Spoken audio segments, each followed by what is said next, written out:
صفحہ نمبر ہے جی 142 اور حدیث مبارکہ نمبر ہے 1399، ایک کم 1400۔ باب ہے خلق آدم و ذریتہ، آدم اور اس کی اولاد کی پیدائش کا بیان۔ عن ابی ہریرہ رضی اللہ عنہ عن النبی صلی اللہ علیہ وسلم قال، سیدنا ابو ہریرہ رضی اللہ عنہ بیان کرتے ہیں کہ نبی رحمت صلی اللہ علیہ وسلم نے فرمایا، خلق اللہ آدم و طولہ 60 ذراعا، اللہ سبحانہ و تعالیٰ نے حضرت آدم علیہ السلام کو جب پیدا فرمایا تو ان کا قد 60 ہاتھ تھا، 60 ہاتھ کے برابر۔ ثم قال اذهب فسلم على اولئک من الملائکہ، پھر اللہ نے ان سے فرمایا کہ جاؤ اور ان فرشتوں کو سلام کرو، فاستمع ما یحیونک، اور یہ بھی سنو وہ تمہیں کیا جواب دیتے ہیں، تحیتک و تحیت ذریتک، جو تمہیں وہ جواب دیں گے وہی تمہارا اور تمہاری اولاد کا سلام ہوگا۔ فقال، تو حضرت آدم علیہ السلام نے فرشتوں سے کہا، السلام علیکم، فقالوا السلام علیک ورحمۃ اللہ۔ حضرت آدم علیہ السلام نے ان کو جب سلام کہا تو جواباً انہوں نے بھی کیا کہا، السلام علیک ورحمۃ اللہ، تم پر بھی اللہ کی رحمتیں اور سلامتی ہو۔ فزادوہ ورحمۃ اللہ، تو انہوں نے رحمت اللہ کا اضافہ کیا۔ فرشتوں نے السلام علیکم کہا تھا حضرت آدم نے، فرشتوں نے آگے سے اضافہ کر دیا ورحمت اللہ کا۔ فَكُلُّ مَن يَدْخُلُ الْجَنَّةَ عَلَى صُورَةِ آدم، خیر جو لوگ جنت میں داخل ہوں گے وہ سب آدم کی شکل و صورت پر ہوں گے۔ فَلَمْ يَزَلِ الْخَلْقُ يَنْقُصُ حَتَّى الْآن، اور ابتدائے پیدائش سے اب تک جسامت میں کم ہو رہے ہیں۔ جب سے حضرت آدم کو اللہ نے پیدا کیا تھا ان کا قد 60 ہاتھ تھا، پھر آہستہ آہستہ آہستہ اب 5 6 7 فٹ کے برابر حضرت انسان کا قد ہوتا ہے۔ تو یہ قرآن و حدیث کا علم ہے جو آپ کو اس وقت کی خبر دے رہا ہے جب اللہ نے حضرت آدم کو پیدا کیا، جبکہ باقی جتنی بھی تھیوریاں آپ کو سننے کو ملتی ہیں ان کے اندر اندازے ہیں یا قیافے ہیں کہ جی ایک دھماکہ ہوا اور زمین سورج سے الگ ہو گئی، تو دھماکے کی صورت میں دنیا جو ہے وہ آباد ہو گئی، انسان پہلے بندر تھا، پھر ارتقاء کے پہلو چڑھتا چڑھتا پھر یہ انسان کی شکل اختیار کر گیا، تو اس طرح کے نظام زندگی بن گیا۔ جبکہ اللہ سبحانہ و تعالیٰ نے قرآن مجید کے اندر بھی اور اس حدیث کے اندر بھی آپ کو نظر آ رہا ہے تخلیق انسان کی سارے مراحل بالکل واضح الفاظ میں بیان کیے گئے ہیں کہ خلق الانسان من صلصال کالفخار، ٹھیکری کی طرح بجنے والی مٹی سے اللہ تعالیٰ نے حضرت انسان کو پیدا کیا، پھر پتلا بنایا اس کا اور اس کے اندر روح پھونکی اور فرشتوں کو کہا کہ تم اس کو سجدہ کرو۔ آدم علیہ السلام کو سب فرشتوں نے سجدہ کیا سوائے ابلیس کے، اس نے تکبر کا اظہار کیا، کافروں میں سے ہو گیا، اور فرشتوں نے اللہ سبحانہ و تعالیٰ سے تھوڑا سا مکالمہ کیا تھا اور اللہ سبحانہ و تعالیٰ نے فرمایا جو میں جانتا ہوں تم نہیں جانتے۔ یہ سارا جتنا بھی مکالمہ ہے یا جتنا بھی سلسلہ ہے اللہ سبحانہ و تعالیٰ نے بالکل کھول کر بیان کیا ہے، لیکن حضرت انسان کے اوپر تف اور حیرانی ہے کہ اتنا کلیئرنیس ہونے کے باوجود بھی وہ اس تھیوری کو ماننے کے لیے تیار نہیں ہے، بلکہ بگ بینگ یا دوسری تیسری قسم کی جو تھیوریاں ہیں اس کو لا کے وہ پیش کرتا ہے جو بالکل بے بنیاد ہے اور جس کی کوئی حیثیت اور جس کی بات اور دلیل کے اندر کوئی وزن ہی نہیں، کوئی وزن ہی نہیں۔ اور یہی وہ علم ہے، یہی قرآن و حدیث کا علم ہے جو دنیا کی ابتدا کا اور انتہا کا اور انتہا کے بعد پیش آنے والی آخرت کا، روز جزا کا، قیامت کا، جنت اور جہنم کا سارا منظر پیش کرتا ہے۔ اس کے علاوہ دنیا کے اندر کوئی تھیوری ایسی نہیں دنیا کے اندر کوئی ایسا علم نہیں، ایسا کوئی آلہ نہیں جو آخرت کے حالات بیان کر سکے کہ آخرت کو یہ کچھ ہوگا۔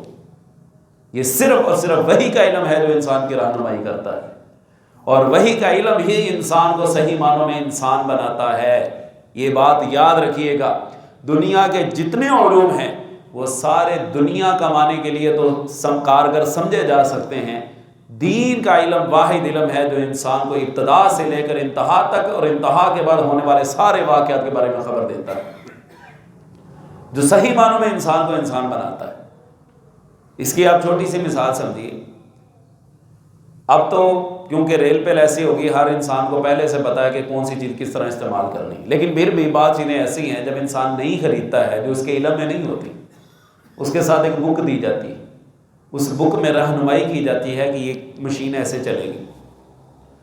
آپ کوئی چاپر لے آئیں جس میں سبزیاں چاپ کی جاتی ہیں، ہینڈ چاپر لے آئیں یا دوسری لے آئیں، یا نئے اسٹائل کے جو اوون آ رہے ہیں، یا جس طرح بھی جتنی بھی مشینری کی چیزیں، آپ کو بسا اوقات سمجھ نہیں آتی کہ ہم نے کرنا کیا ہے، پھر آپ اس کی بک اٹھاتے ہیں، وہ پڑھتے ہیں، اس کے مطابق اس کو دیکھتے ہیں، تو وہ مسئلہ حل ہو جاتا ہے۔ حضرت انسان بھی اللہ کی طرف سے بھیجی گئی ایک مشین ہے، اور اس مشینری کو ساتھ میں اللہ تعالیٰ نے ایک کتاب دے کے بھیجا ہے کہ جہاں کہیں اس کے اندر خرابی آئے، اس کتاب کے ذریعے اپنی درستگی کر لو، اپنی رہنمائی کر لو۔ یہ کتاب انسان کو صحیح معنوں میں انسان بنائے گی، ورنہ یہ انسان تو بھیڑیوں سے بھی زیادہ خطرناک ہے۔ یاد رکھیے، ہمارے ہاں یہ ایک چیز بڑی سمجھی جاتی ہے کہ میں نے اپنی اولاد کو پال پوس کے بڑا کیا، اور والدین ایک وقت میں اپنے بچوں کو یہ احسان بھی جتلاتے ہیں کہ پتر تو ایڈا ہے، اسی دن ہم پال پوس کے ایڈا بڑا کیتا ہے۔ کوئی شک نہیں، بہت بڑا احسان ہے ماں باپ کا، لیکن آپ دیکھتے ہیں کہ جن کے ماں باپ مر جائیں بچپن کی حالت میں، کیا وہ پال پوس کے خود بڑے نہیں ہوتے؟ کہیں نہ کہیں سے اللہ تعالیٰ ان کا انتظام کر دیتا ہے۔ جانور کئی دفعہ ہم دیکھتے ہیں کہ ایک مرغی ہے، انڈوں سے چوزے نکلے، چند دن بعد مرغی مر گئی، تو کیا چوزے نہیں پلتے؟ بکری کے بچے ہیں، بلی کے بچے ہیں، کتیا کے بچے ہیں، ہر جانور کے بچے وہ بڑے نہیں ہوتے، سارے بڑے ہو رہے ہیں، سب پل رہے ہیں۔ تو یہ جو والدین کا اپنی اولاد کو احسان جتلانا ہے، یہ بہتر ہے؟ نہیں، اصل یہ ہے کہ پال پوس کے بڑا کر لینا یہ کوئی کمال نہیں ہے۔ وہ آپ دنیا سے چلے بھی جائیں گے تو اللہ تعالیٰ ان کو پال دے گا۔ اصل چیز یہ ہے کہ آپ نے اس کی تربیت کس نہج پر کی، آپ نے اس کو زندگی گزارنے کا طریقہ کار کیا سکھایا، اس کو چلنے پھرنے کا، اس کو بات کرنے کا، اس کو کھانا کھانے کا، اس کو آرام کرنے کا، اس کا واش روم میں جانے کا، اس کا واش روم سے نکلنے کا، آئینہ دیکھنے کا، بازار میں جانے کا، یہ کون سے طریقے آپ نے اس کو سکھائے، کون سی تربیت اس کی آپ نے کی، یہ ہے اصل چیز۔ یہ ہمارے پاس ہے ہی نہیں، اور نہ کبھی ہم نے اس کے اوپر کبھی غور کیا ہے۔ آپ کے بچے آپ کے پاس بیٹھ کے کھانا کھانے لگے، آپ ان سے پوچھیں بیٹا بسم اللہ پڑھی تھی؟ یہ تربیت کا پہلو۔ وہ کمرے میں جاتے ہیں، گندے پاؤں لے کے جا رہے ہیں، یا آپ ان کو پہلے ان کے پاؤں واش کرواتے ہیں، ان کے ہاتھ واش کرواتے ہیں؟ رات کو ان کی عادت کیسی بنائی ہے؟ یا بستر پر ایسے گندے چڑھ جانا ہے، یا رات کو ان کو ڈریسنگ لباس پہنانا ہے کہ بیٹا یہ گندا لباس اتارو اور یہ اچھا لباس پہنو اور اس میں سو جاؤ؟ کھانا کھاتے وقت کس جگہ پہ بیٹھ کے کھانا کھا رہے ہیں؟ گندی جگہ پہ بیٹھ کے کھانا کھا رہے ہیں، یا کھانا کھاتے وقت کھانا نیچے گرا رہے ہیں تو آپ ان کو روک رہے ہیں؟ یہ سارے تربیت کے پہلو ہیں جو ایک بطور مسلمان میری اور آپ کی ذمہ داری ہے۔ ہم اس چیز کی طرف توجہ نہیں دیتے، تو جو اسکول میں بھیج رہے ہیں پڑھنے کے لیے، اسکول میں آپ کو کیا پتا آپ کا بچہ کیا پڑھ رہا ہے؟ اسکول سے آیا ٹیوشن چلا گیا، اسکول کیا پڑھ رہا ہے، ٹیوشن کیا پڑھ رہا ہے، نہ اس کو پتا نہ آپ کو پتا ہے۔ آپ اس کو بٹھا کے اپنے پاس کھانا کھلائیں، اور ساتھ میں جو جو چیزیں آپ شریعت کی جانتے ہیں اس کو بتائیں۔ یہ بتائیں گے تو اس کا اثر اس کے اوپر ہوگا، ورنہ جب آپ کو نہیں پتا تو اس کو کہاں پتا ہو۔ ہم یہ سمجھنے پڑھا لکھا کہ میں نے بہت اپنا فریضہ ادا کر دیا، نہیں، اس کی تربیت اثر کرنا بھی ہماری ذمہ داری ہے۔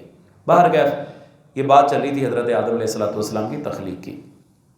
اگلی حدیث حضرت انس رضی اللہ عنہ بیان کرتے ہیں، بالغ عبداللہ ابن سلام رضی اللہ عنہ مقدم رسول اللہ صلی اللہ علیہ وسلم مدینہ۔ حضرت عبداللہ بن سلام رضی اللہ عنہ یہ خبر پہنچی کہ رسول اللہ صلی اللہ علیہ وسلم مدینہ تشریف لائے ہیں۔ یہ یہودیوں میں بہت بڑے عالم تھے حضرت عبداللہ بن سلام، چنانچہ وہ آپ کے پاس آئے اور کہنے لگے انی سائلک عن ثلاث لا یعلمہن الا نبی، میں آپ سے 3 سوال پوچھنا چاہتا ہوں اور نبی کے علاوہ کسی کو بھی ان 3 سوالوں کے جواب نہیں آتے۔ گو کہ یہ ایک اشارہ تھا کہ اگر آپ ان تینوں سوالوں کے جواب دیں گے تو میں مان لوں گا کہ آپ اللہ کے نبی۔ ما اول اشراط الساعہ وما اول طعام یأکلہ اہل الجنہ ومن ای شیء ینزع الولد الی ابیہ ومن ای شیء ینزل الی احوالہ۔ پہلا سوال کیا کہ قیامت کی پہلی علامت کیا ہے، دوسرا سوال سب سے پہلے جنت کو کون سی غذا ملے گی، تیسری بچہ کس سبب سے اپنے دودیال اور ننیال کے مشابہ ہوتا ہے، یعنی آج جا کے بچہ یا ماں باپ کے مشابہ ہوتا ہے یا نان کے ننیال اس کے مشابہ ہوتا ہے۔ رسول اللہ صلی اللہ علیہ وسلم نے فرمایا خبرنی بہن آنفا جبریل، حضرت جبریل نے ابھی مجھے یہ باتیں بتائی ہیں۔ قال فقال عبداللہ ذاک عدو الیہود من الملائکہ، حضرت عبداللہ بن سلام کہنے لگے فرشتوں میں سے حضرت جبرائیل تو یہودیوں کے دشمن ہے۔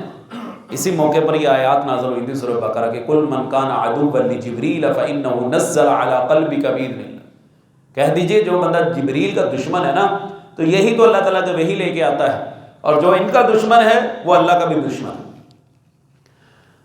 فقال رسول اللہ صلی اللہ علیہ وسلم، آپ صلی اللہ علیہ وسلم نے ان کے سوالوں کے جواب دینے شروع کیے۔ اما اول اشراط الساعہ فنار تحشر الناس من المشرق الى المغرب، آپ نے فرمایا کہ قیامت کی نشانیوں میں سے پہلی نشانی ایک آگ ہے جو لوگوں کو مشرق سے مغرب کی جانب لے کے جائے گی، ایک بہت بڑی آگ ہوگی وہ لوگوں کو حشر کے میدان میں جمع کرے گی۔ وَأَمَّا أَوَّلُ طَعَامٍ، اور جنتی لوگوں کا سب سے پہلا کھانا يَأْكُلُ أَهْلُ الْجَنَّةِ فَزِيَادَةُ كَبِدِ حُوتٍ، تو مچھلی کی کلیجی کا زائد ٹکڑا ہے۔ مچھلی کا موسم ہے نا جی، آج کل لوگ کھا رہے ہیں، تو یہ مچھلی اہل جنت کی پہلی مہمان بازی ہے، پتہ نہیں آپ کب کریں گے یہ مہمان بازی۔ وَأَمَّا الشَّبَهُ فِي الْوَلَدِ، اور بچے کی مشابہت کا جو سبب آپ نے پوچھا ہے، فَإِنَّ الرَّجُلَ إِذَا غَشِيَ الْمَرْأَةَ فَسَبَقَهَا مَاؤُهَا كَانَ شَبَهُ لَهُ وَإِذَا سَبَقَ مَاؤُهَا كَانَ شَبَهُ لَهَا۔ تو آپ نے فرمایا کہ جب مرد عورت سے ہم بستر ہوتا ہے، اگر مرد کا پانی عورت کے پانی پہ غالب آ جاتا ہے تو بچہ دودیال کے مشابہ ہو جاتا ہے، اور اگر عورت کا پانی مرد کے پانی پہ غالب آ جاتا ہے تو بچہ ننیال کے مشابہ ہو جاتا ہے۔ قال اشہد انک رسول اللہ، حضرت عبداللہ بن سلام کہنے لگے میں گواہی دیتا ہوں کہ آپ اللہ کے رسول ہیں۔ ثم قال، پھر کہنے لگے یا رسول اللہ، اے اللہ کے رسول صلی اللہ علیہ وسلم، ان الیہود قوم بہت،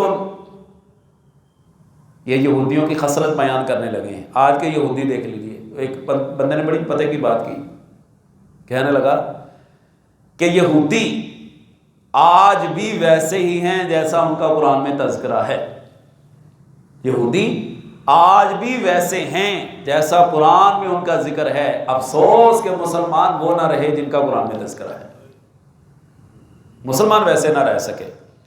تو کہنے لگے یہ یہودی نا بڑے بہتان طراز ہیں۔ 1 منٹ سے پہلے الزام لگا دیتے ہیں، ان علموا باسلامی قبل ان تسألہم بہتونی عندک، اگر ان کو میرے مسلمان ہونے کی اطلاع ہو گئی نا تو اس سے پہلے آپ ان سے میرے متعلق کوئی سوال کریں، یعنی میرا بھی اسلام لانے کا ان کا تذکرہ نہ کیجیے گا، ویسے ہی ان سے پوچھ کے دیکھیں میرے بارے میں۔ فقال، تو آپ فرماتے فجاءت الیہود ودخل عبداللہ البیت، آپ کے سامنے مجھ پر کوئی بہتان لگا دیں گے، چنانچہ جب یہودی آئے تو عبداللہ بن سلام گھر میں چھپ گئے۔ فقال رسول اللہ صلی اللہ علیہ وسلم ای رجل فیکم عبداللہ بن سلام، آپ نے ان میں سے پوچھا بتاؤ عبداللہ بن سلام کیسے ہیں؟ کہنے لگے اعلمنا وابن اعلمنا واخیرنا وابن اخیرنا، ہم سب سے بڑے عالم کے بیٹے، ہم سب سے بہتر اور بہترین باپ کی اولاد ہیں۔ یہودی کیا کہنے لگے؟ بڑے بہترین ہیں عبداللہ بن سلام۔ آپ نے فرمایا افرأیتم ان اسلم عبداللہ، اگر عبداللہ مسلمان ہو جائے تو پھر تمہارا کیا خیال ہے؟